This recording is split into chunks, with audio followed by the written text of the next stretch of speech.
Siempre Venezuela. 2 horas de información, noticia, cultura, música y la presencia de la migración venezolana en el mundo. A partir de este momento, Venezuela siempre, siempre Venezuela. Bueno, amigos de Venezuela, siempre, siempre Venezuela. De esta manera iniciamos nuestra edición del mediodía de hoy.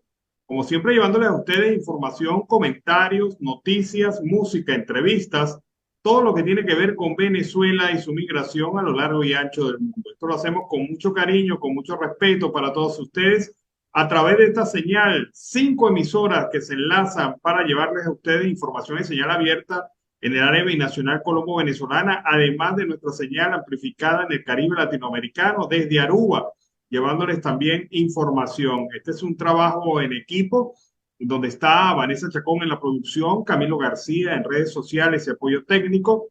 Nuestro equipo de operadores en las distintas emisoras también se suman nuestros corresponsales en Colombia, Venezuela y otras partes del mundo. Como siempre, les repito, todos bajo la coordinación de su servidor, Alan Peralta. Como todas las tardes, damos la bienvenida a nuestro amigo y corresponsal Carlos Buscate y el Miura. Carlos, buenas tardes, ¿cómo estás? Muy buenas tardes, Alan Ernesto Peralta, y por supuesto a la audiencia del programa Siempre Venezuela Radio. ¿Cómo estás, Alan? Bueno, el gobierno se desató, sacaron las uñas, Totalmente. están persiguiendo y hostigando a periodistas, a dirigentes del sector sindical, a trabajadores, a personas que hayan aparecido en medios de comunicación declarando en contra del gobierno, e incluso algunos han sido hostigados por el simple hecho de expresar su opinión a través de alguna red social o también canales de WhatsApp. Esto es totalitarismo. Esto es, sin duda alguna, lo más antidemocrático del mundo. Un gobierno que pretende anular la protesta donde esté. Y si a esto le sumas la ley recientemente aprobada en primera discusión contra las ONG, estamos configurando un cuadro que hace muy difícil el derecho a la libertad de expresión y opinión en Venezuela. ¿Cómo lo has visto, Carlos? Bueno, Alan, lo que está comenzando es la realidad, ¿no? Sacaron las garras, porque eso no tienen uñas, sacaron las garras, las pezuñas. Y fíjate que están atacando un punto tan grave a los periodistas que se llevaron retenido a el director de noticias de redacción del Nacional en la web. Ya lo soltaron, pero al igual estuvo más de 8 horas detenido o retenido. Lo mismo está ocurriendo con las ONG. Alan, y no solamente van a ser las ONG, van por las fundaciones y por las asociaciones. Esto es más grave aún, ya que van a dejar la sociedad civil sin defensa alguna. Pero la ONU ya emitió también una alerta sobre la situación del régimen de facto de Nicolás Maduro en el tema de las ONG. Bueno, hay una situación bastante clara. Ayer veíamos cómo, además de las ONG, se perseguía a trabajadores, como el caso de Gudiño, Correcto. quien fue amenazado eh, por el funcionario de Dirección General de Contrainteligencia Militar, y ayer no se realizó el interrogatorio que se había prometido se le iba a realizar, sino que se le deja abierta la fecha para un nuevo encuentro, una nueva entrevista, como ellos dicen, con funcionarios de la Dirección General de Contrainteligencia Militar. Ahora yo me pregunto una cosa, no sé, digo yo, si usted tiene un caso de jurisdicción civil, ¿qué hacen los militares instruyendo casos? Si usted es Bueno, sencillamente, Alan, tienen algo que hacer porque ellos una no tienen persona. conocimiento alguno de estos fenómenos. Claro, no, es que ni siquiera la jurisdicción corresponde. Vamos a suponer que sí se le haya abierto una investigación a Gudiño, pero esto lo debería llevar un órgano de investigación policial, no un órgano de investigación militar. No lo debería estar llevando la Dirección General de Contrainteligencia Militar porque él no ha cometido ningún delito de orden militar, a menos que se le esté forjando un expediente para vincularlo a actos de terrorismo o a actos vinculados al tema de lo que le encanta a ellos, traición a la patria. que son casos que le encantan mencionar a ellos y señalar de distintas maneras. Pero además de esto, está el caso, fíjate tú, del profesor Roberto Sí, porque García. es el único escape que ellos tienen. Sí, está el caso del profesor Roberto García en Santa Correcto. Elena de Acarigua, quien fue detenido también por expresar su opinión en las protestas del 23 de enero. Y otros dirigentes que están siendo hostigados, perseguidos. El periodista José Gregorio Mesa, el director de la página web del Nacional, la edición digital del Nacional, fue citado para hoy. Hoy se tiene que presentar ante el Ministerio Público nuevamente, y eso que lo interrogaron ayer hasta las 10 de la noche. Pero ¿por qué se llevan a José Gregorio Mesa? Porque simple y llanamente el Nacional hizo una investigación concisa y precisa sobre los testaferros del hijo de Maduro, de Nicolásito Maduro, diciendo con pruebas que estas personas habían hecho todo un trabajo para borrar su presencia digital, para no aparecer referentes en medios, e incluso habían creado personajes y habían creado personas con su nombre para desviar cualquier tipo de investigación sobre el hecho. Si tú no tienes responsabilidad ni culpa en nada, ¿para qué haces esto? Y es lo que el Diario Nacional ha demostrado en la investigación que publicaron este fin de semana, y que obviamente es lo que mantiene en retención al periodista venezolano José Gregorio Mesa. Bueno, Mesa fue liberado, pero hoy se tiene que presentar nuevamente ante la Fiscalía del Ministerio Público.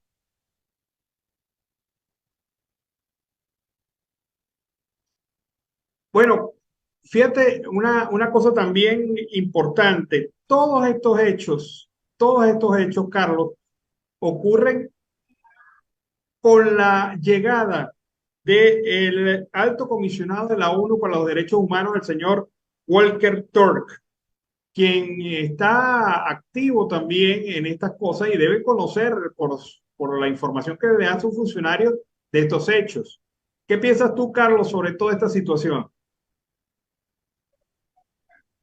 Alan, no hay coincidencia. Fíjate que aquí en Colombia también está un personero de alto nivel de las Naciones Unidas en Colombia. Y fíjate la llegada de Thor hoy a Venezuela.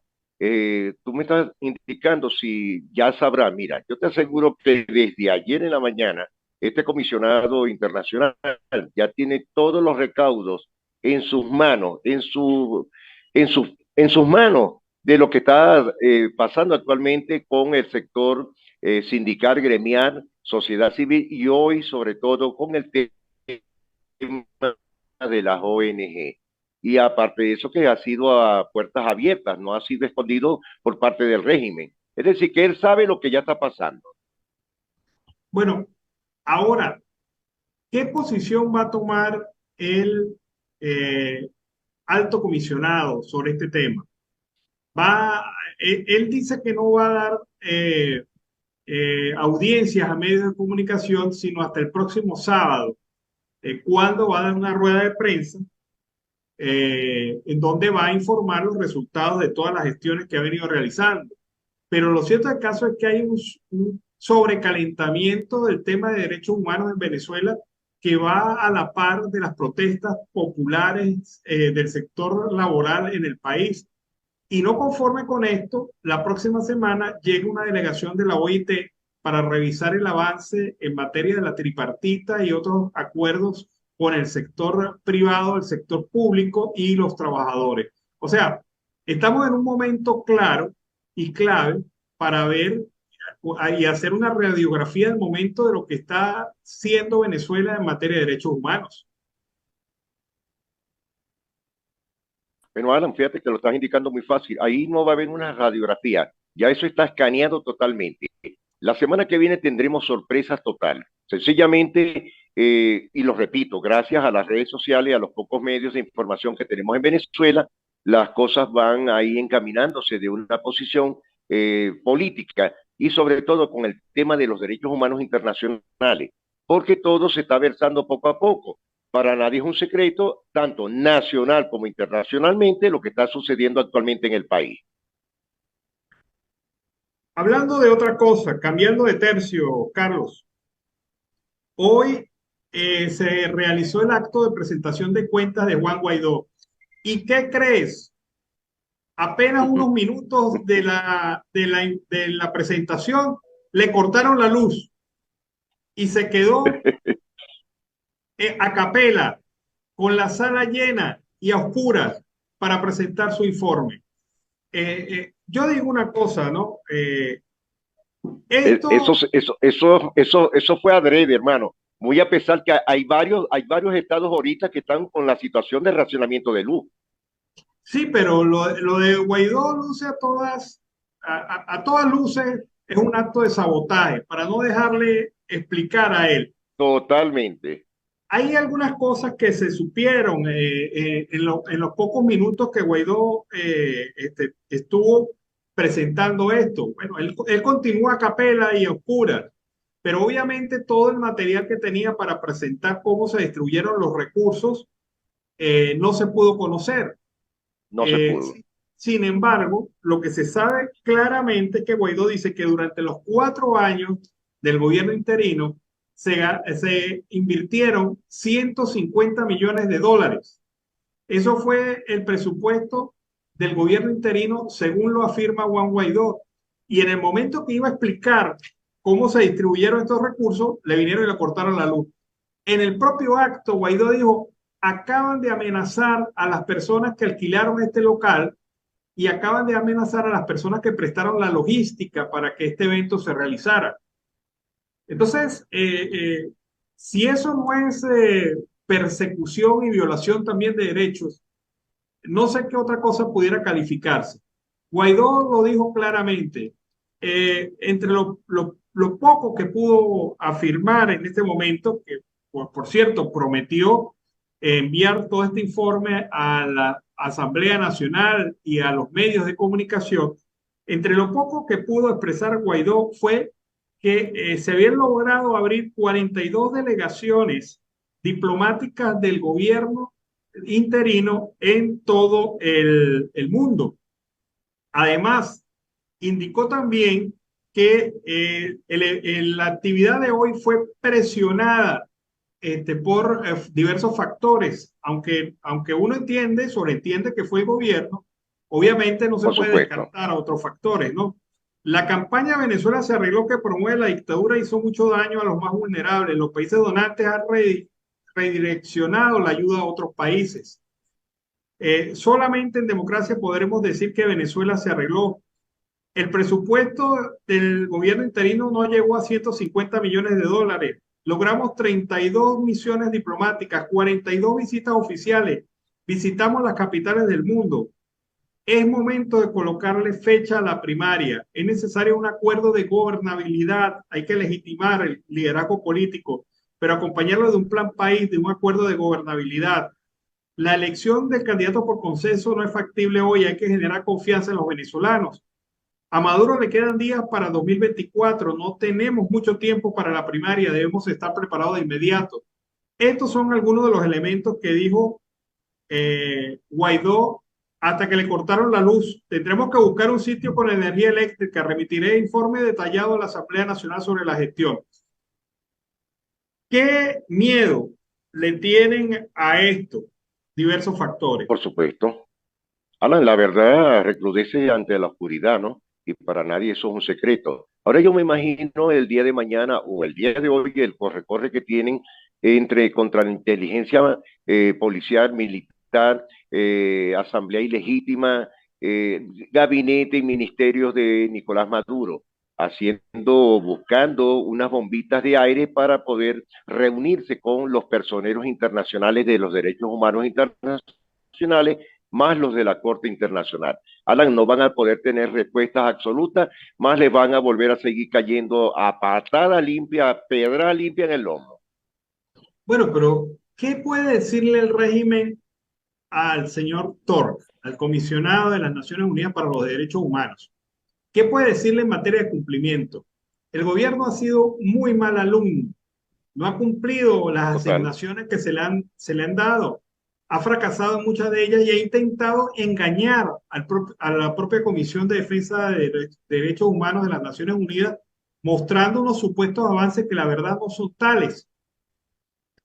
prometió la independencia del Poder Judicial y lo que hizo fue un nombramiento a dedo de personas vinculadas directamente con el régimen dentro de las diversas salas del Tribunal Supremo de Justicia. Prometió reforma por judicial y no se supuesto. hizo. Prometió aligerar las condiciones de los presos políticos y no lo hizo. Más bien en todas estas circunstancias empeoró. Yo creo que en relación al informe pasado empeoró las condiciones ahora.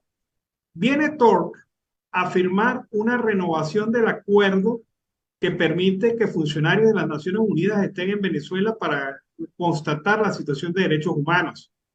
Pero es obvio que el régimen está así de negar esta posibilidad porque no tiene nada que mostrar. No tiene nada que mostrar. Es como cuando tú llegas a un examen sin haber estudiado.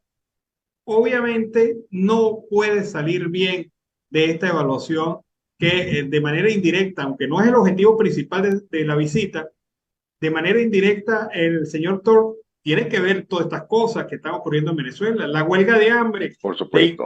De Ibermarín Chaparro, la situación de los presos políticos en las cárceles, la ausencia de cumplimiento de las órdenes de excarcelación para varios presos. O sea, hay una situación de conmoción en el país que es imposible ocultarla. Si por ello, Hay mucha, hay mucha tela para cortar, Alan. sí, si por el gobierno fuera, le colocarían un borrador a toda la historia de las últimas 3 semanas en Venezuela, pero eso no lo pueden hacer. La gente sigue en la calle, la gente va a No lo salir, pueden hacer, no pueden ocultar lo que está pasando. claro, y la gente va a salir a protestar el día 30 de enero, como nos lo dice José Patines, ¿no? Correcto. Y te digo algo, Alan, muchas cosas van a pasar porque no solamente ya ahora son los docentes, ahora son los propios sindicatos de base de diferentes estructuras, hablando de la construcción, hablando de sindicatos, estamos hablando de los sindicatos y de la comida, estamos hablando de alimentos, sindicatos gremios propios, vivos, que están haciendo función. Y fíjate que el mismo caso de la gente del Estado Bolívar, Sidor, se van a fomentar, ya que ellos sí exigieron ya un sueldo mínimo de $600 en el sur del país. Es decir, que el gobierno no tendrá ni siquiera con qué pagar $400, porque se están poniendo de acuerdo, tal como lo habíamos referido el día lunes, se van a poner de acuerdo para hacer un estímulo económico o salarial a nivel nacional. Sí, yo creo que la lógica es que todos los gremios y organizaciones que estén vinculadas a esto deben definir un salario mínimo, un salario base exigible. O sea, Total. una cifra debajo de la cual no se puede negociar. Y esta cifra no la tienen todavía. Algunos la fijan, como lo ha dicho Sidor, en $600, pero otros están hablando de 400, otros están hablando de por encima de 600. Es decir, o sea, no hay disparidad de criterios y creo que es fundamental para este momento que las organizaciones sindicales y las organizaciones gremiales tengan una cifra en la cabeza, una debajo de la cual no hay ningún tipo de negociación ni de reconocimiento al gobierno. Y donde deben estar empalmados, hermanados totalmente para tener una definición de unidad, Alan. Porque si no lo hacen, no van a lograr el objetivo. Claro, ahora Carlos, hay un tema también importante. Se está incrementando el número de migrantes venezolanos por la frontera con Colombia. Ya varias organizaciones que Totalmente. atienden a migrantes, a caminantes básicamente, han dicho que se ha visto Sí, una elevación sustancial del número de migrantes que atraviesan la frontera hacia Colombia y hacia otros destinos. Se pasaron de atender, por lo menos en algún punto, como Hermanos Caminantes, que está en la ruta entre Cúcuta y Pamplona, pasaron de atender 100 comidas diarias la semana pasada a 400 esta semana, lo que demuestra a la se clara que cuatriplicó. el fenómeno se ha incrementado otra vez y que vuelve nuevamente el flujo de migrantes huyendo de la crisis humanitaria en Venezuela. Alan, ya nosotros como programa aquí en Siempre Venezuela Radio, ya lo habíamos advertido en varias ocasiones sobre el flujo migratorio que está entrando tanto por el norte de Santander, por el departamento de La Guajira y por el Arauca. Es decir, la gente está entrando por las trochas, por donde sea, pero están entrando de nuevo. Bueno, Porque la y eso situación económica, social que hay en el país es muy, muy difícil actualmente. bueno, eso es lo que hacia ese punto iba. O sea, la situación se está empeorando. Incluso hay migrantes que se devolvieron a Venezuela y que están nuevamente migrando. Lo que quiere decir que la Sí, realidad es que cierto. encontraron en el país no es la que le habían vendido, que Venezuela se había recuperado y que las cosas estaban súper bien.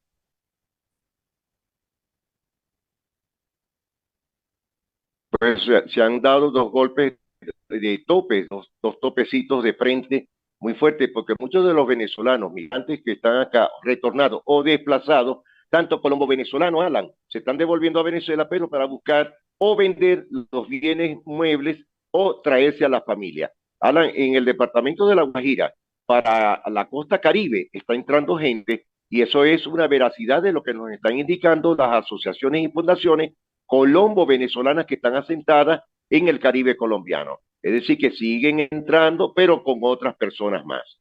Es decir, que de 7 puntos tantos millones de venezolanos que están fuera del país, siguen saliendo. Bueno, en la cumbre de la CELAC se hablaba de una tendencia, de un informe de la Organización Internacional de Migraciones que estimaba que de seguir las circunstancias como están, este mismo año vamos a superar los 8,5 millones de migrantes Por venezolanos en supuesto. el mundo. O sea, eso es muy grave. Un país que prácticamente ha perdido el tercio de su capacidad productiva, porque la mayoría de los migrantes son personas de edades entre los 18 y los 26 años. Es decir, la fuerza laboral del país se está yendo y no hay reacción por parte de la comunidad internacional que, como bien se dijo y como lo señaló Guaidó, ha mermado los recursos de apoyo a esta migración frente a una realidad Eso es cierto. increíble como esta. Alan, lo que pasa es que hay una salida que ha habido en las últimas migraciones de hace 3 años para acá, y es la persona que el gobierno de Chávez educó al no trabajo. De eso tenemos bastantes en todas las ciudades de Colombia, personas que nunca han trabajado, que tienen entre 22, 23, 24 años, que nacieron bajo el concepto de la llamada revolución, y hoy día se acostumbrado a que les den dádivas, burusas, bendicidad, porque relativamente no tienen una estructura o formación cultural, nada, Alan, están por debajo de los niveles educacionales. Sí, y sin formación, sin educación, sin capacitación, Por supuesto, los cargos que puede aspirar este tipo de personas son los de más bajo nivel y los de menores ingresos. Y están sujetos más a la manipulación y también al control por parte de mafias que los tratan como el verdadero esclavismo del siglo XXI. por supuesto, Alan, porque al no tener un nivel de educación, un nivel cultural, socioeconómico, etcétera, ellos toman el trabajo más fácil, que fue el trabajo que les enseñaron los maduristas en el tiempo de allá, de ellos venirse. Es decir, estamos hablando de una migración inselectiva que salió del país entre 4 o 5 años y los que están entrando actualmente a diferentes partes del mundo, pero sobre todo en Colombia y ahí al Cono Sur. Bueno, Carlos, se nos acabó el tiempo. Nos vemos en la tarde. ¿Cómo no? Estamos así, gracias a la audiencia, gracias al programa Siempre Venezuela Radio, y nos estamos hablando a las 5 de la tarde. Bueno, nos vamos a la pausa comercial musical del momento y al regreso tenemos la entrevista con Servio Gudiño,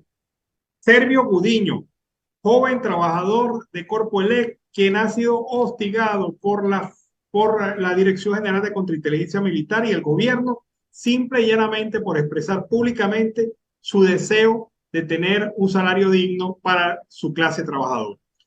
Nos encontramos entonces con la entrevista después de la pausa comercial y musical. Bueno, amigos de Venezuela, siempre, siempre Venezuela, iniciamos así esta segunda hora del programa en la tarde de hoy. Amnistía Internacional exigió a la Asamblea Nacional Ilegítima detener la ley que fiscaliza y regula a las ONG.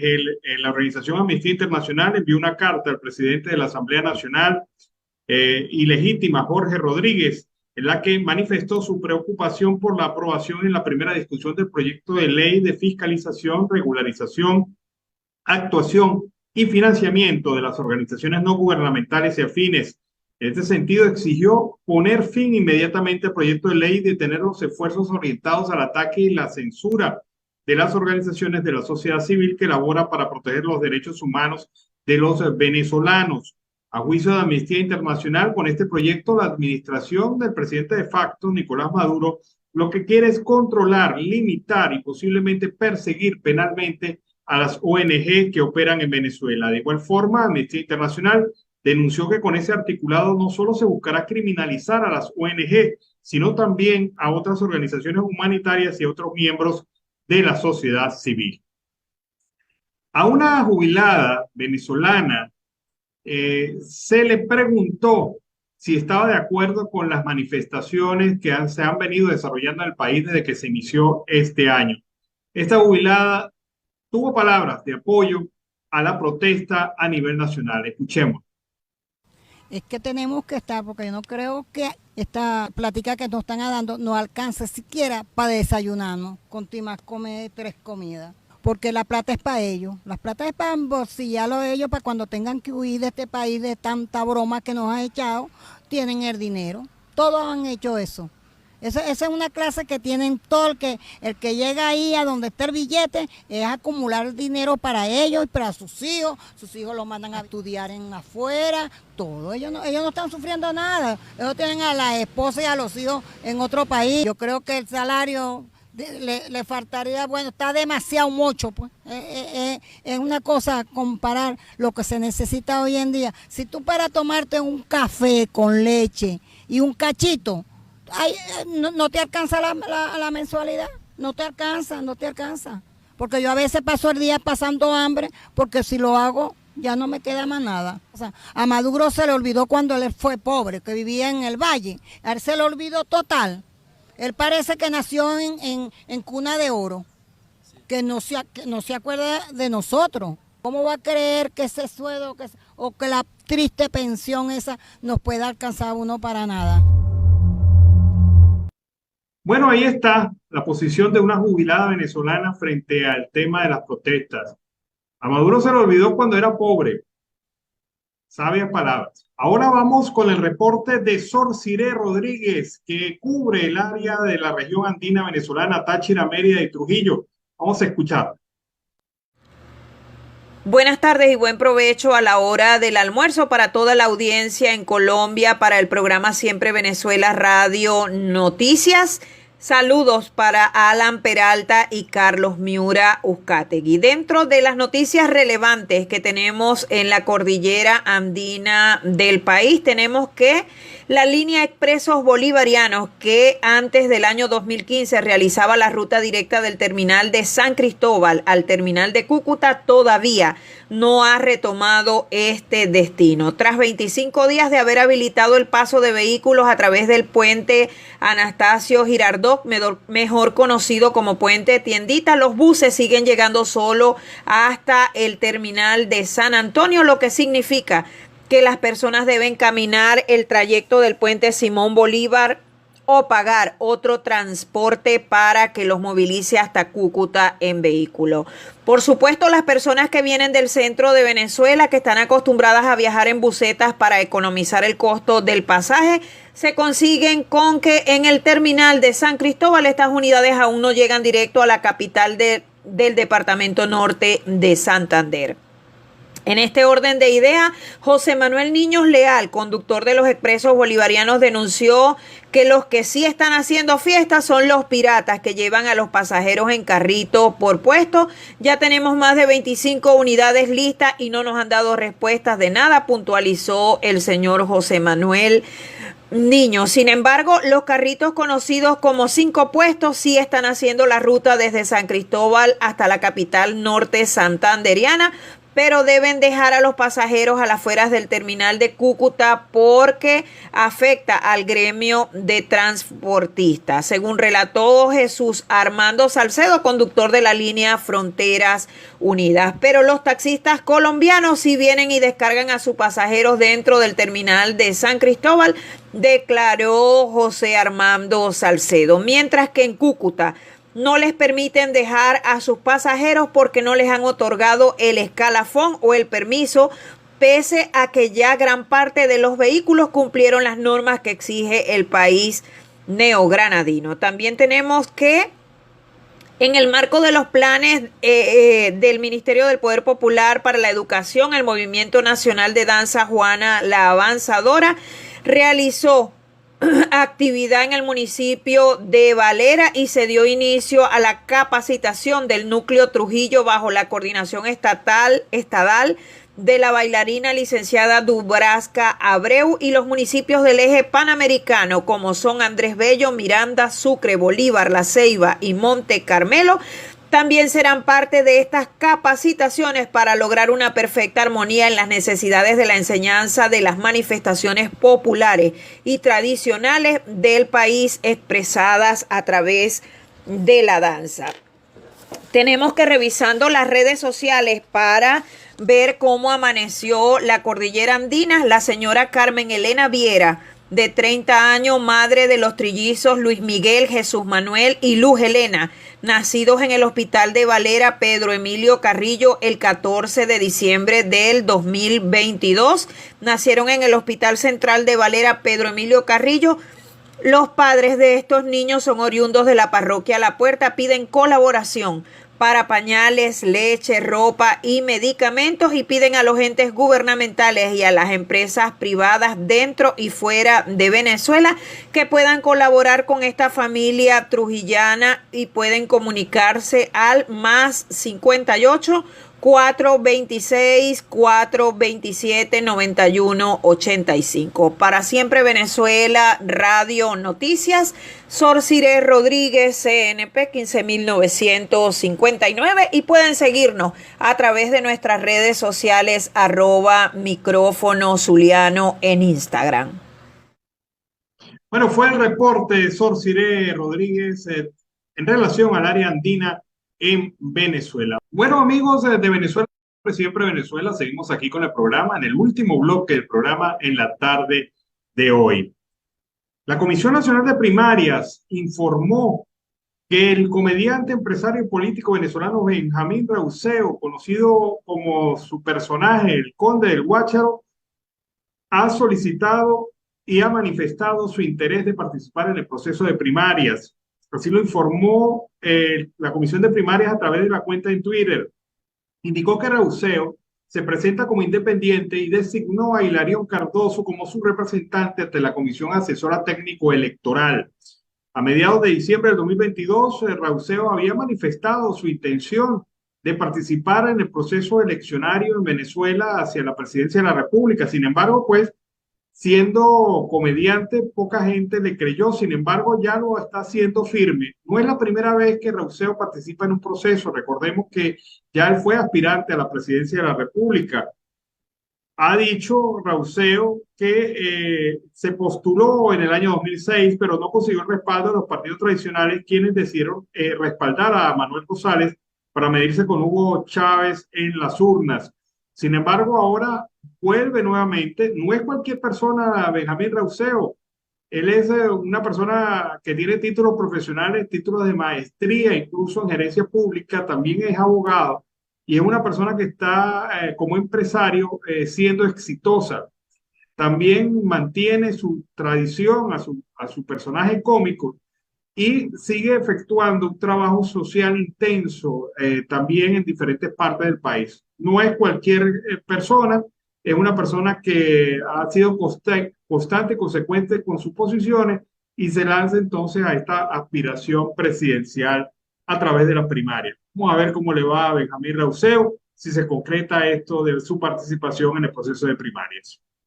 Los trabajadores del Hospital de Tovar en el estado de Mérida denuncian la falta de insumos y materiales para la atención de sus pacientes. Veamos. Buenos días, mi nombre es Antonio Ramón Vergara, soy licenciado en enfermería, pertenezco al Hospital 2 San José Tovar. La coalición estamos acá en este momento, primero luchamos por un sueldo justo, digno del salario.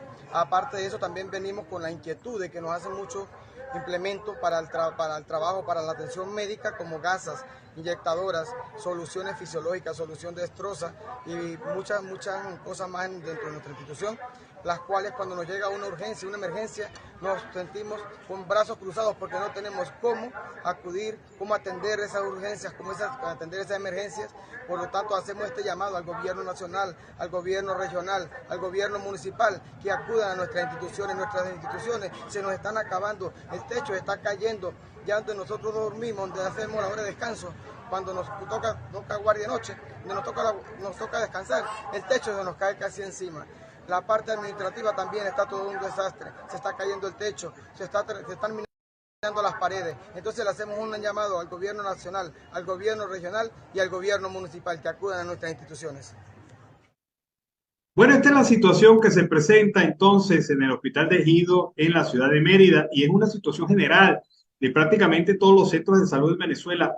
No hay ninguno sano y esto pues es grave porque no es solamente el personal, no es solamente la falta de insumos, es también la propia infraestructura que se está viniendo abajo. Escuchemos en este momento el reporte de Rixia Navarro desde la costa oriental del lago. Gracias por el paso en los estudios desde la costa oriental del lago Estado Zulia, Venezuela, quien le reporta a esta hora de la mañana Rixia Navarro. Iniciamos el panorama informativo basado al área del transporte público en la costa oriental del lago, sobre todo en el municipio Lagunillas. Estamos hablando sobre las distintas rutas legales de transporte urbana y suburbana en el municipio Lagunillas. Llevaron a cabo una reunión donde exigen a las autoridades competentes para que tomen cartas en el asunto sobre las rutas piratas o carros piratas, como lo han calificado. También ellos han denunciado que han montado como un terminal paralelo, donde en cierto aspecto les quitan el servicio a los vehículos que están legalizados por cada sindicato o cada línea que hace su trabajo en toda la costa oriental del lago.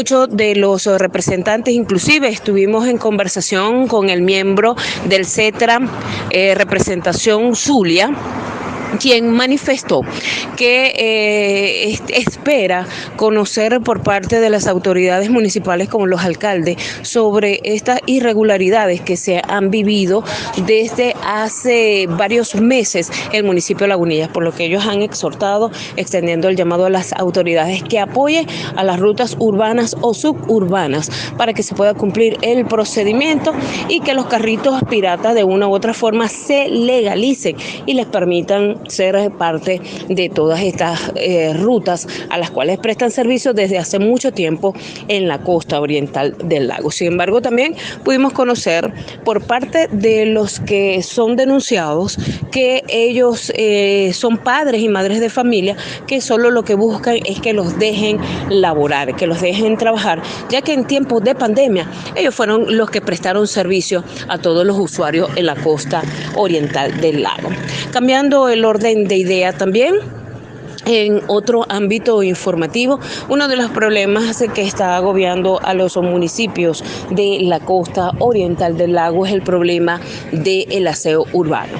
Caso del municipio Simón Bolívar y municipio Lagunillas, los habitantes día a día presentan molestias por la quema de basura, ocasionando de esta manera lo que es enfermedades en las vías respiratorias. Muchos sectores se han presentado presentado ante nosotros para hacer estas respectivas denuncias, ya que exhortan a las autoridades y al gobierno regional inclusive que se tomen cartas en el asunto ante las constantes quemas que están afectando a todos los habitantes en la costa oriental del lago.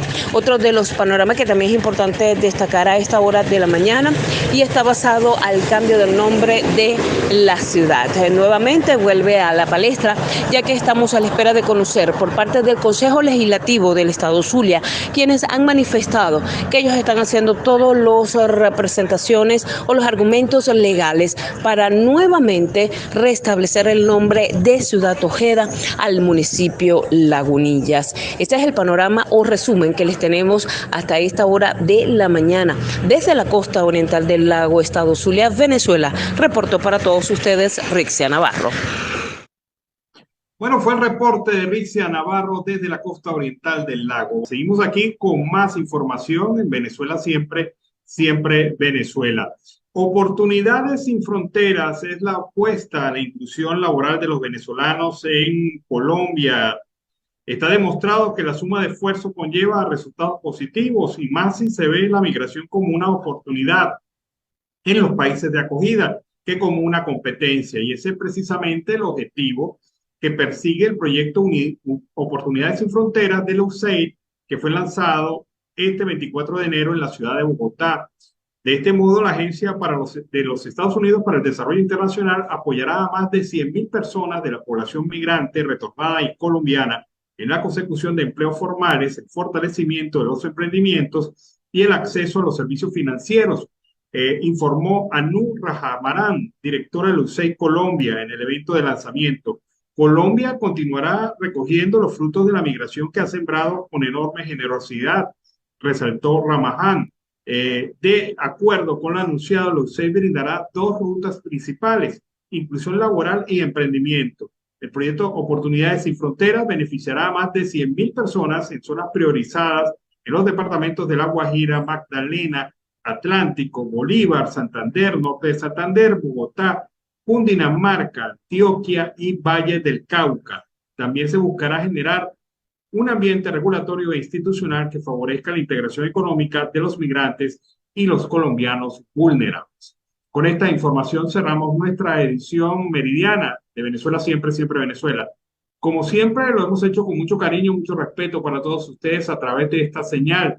5 emisoras que se enlazan en señal abierta en el área binacional colombo-venezolana y una en Aruba, amplificando nuestra señal, llevándoles a ustedes la información de Siempre Venezuela. También este es un trabajo en equipo en donde está Vanessa Chacón en la producción, Camilo García en redes sociales y apoyo técnico, nuestro equipo de colaboradores y reporteros en Colombia, Venezuela y otras partes del mundo, así como también todo este esfuerzo que hacemos en Siempre Venezuela bajo la coordinación de su servidor, Alan Peralta. Nos despedimos hasta la edición vespertina de 4 a 6 de la tarde de Siempre Venezuela. Hora Colombia, recuerden ustedes. Siempre Venezuela es un programa que te brinda las mejores noticias, comentarios, análisis, entrevistas y música. Información sin censura en la voz de los protagonistas. Todo un equipo de producción de primer nivel. Siempre Venezuela. Lo encontrarás en las radios de tu preferencia. O si no, visítanos en nuestras plataformas digitales. Siempre Venezuela Radio. En Instagram, Facebook y Twitter. De lunes a viernes le decimos lo que en Venezuela prohíben. Porque somos Venezuela Siempre, Siempre Venezuela.